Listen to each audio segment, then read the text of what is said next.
શું કહેશો, કઈ રીતે પદયાત્રાનું આયોજન છે?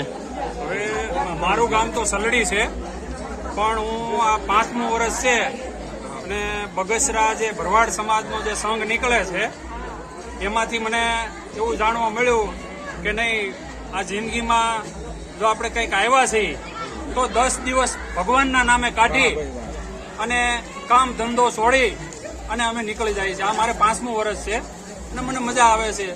અને ભરવાડ સમાજ, બીજી બધી જ્ઞાતિ આ બગસરામાં પ્રસાદ લઈ મસુમાના મંદિરના દર્શન કરી પદયાત્રા અને ગોરવિયાળી માં મોગલના આશ્રમે પહેલી નાઈટ અમારી થાય છે. એમ કરતા કરતા વિહામાં કરતા કરતા અમે 10 દિવસે દ્વારકા પહોંચી જઈએ છીએ અને ગોમતીજીમાં સ્નાન કરી અને છેલ્લે રૂક્ષ્મણીએ પહોંચી અમારી પદયાત્રા સમાપ્ત થાય છે. બોલો દ્વારકાધીશ.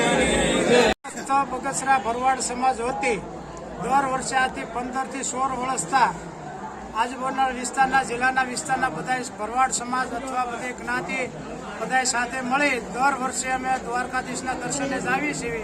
ભરવાડ સમાજની વાડી અંદર પ્રસાદ લઈ સમસ્ત ભરવાડ સમાજ બધા સાથે અહીંથી અમે મસવાઈના દર્શન કરવી, મસવાઈના દર્શન કરી ગોળીબાર રાત રહેવી, 10 દિવસ રસ્તામાં રોકાવી, બધે પ્રસાદ સાથે હોય અમારી સાથે અને 10 દિવસે દ્વારકાધીશના દર્શન કરી ગોમતી સ્નાન કરી અને બધા પાછા પોતાની ઘેર. બોલો દ્વારકાધીશ.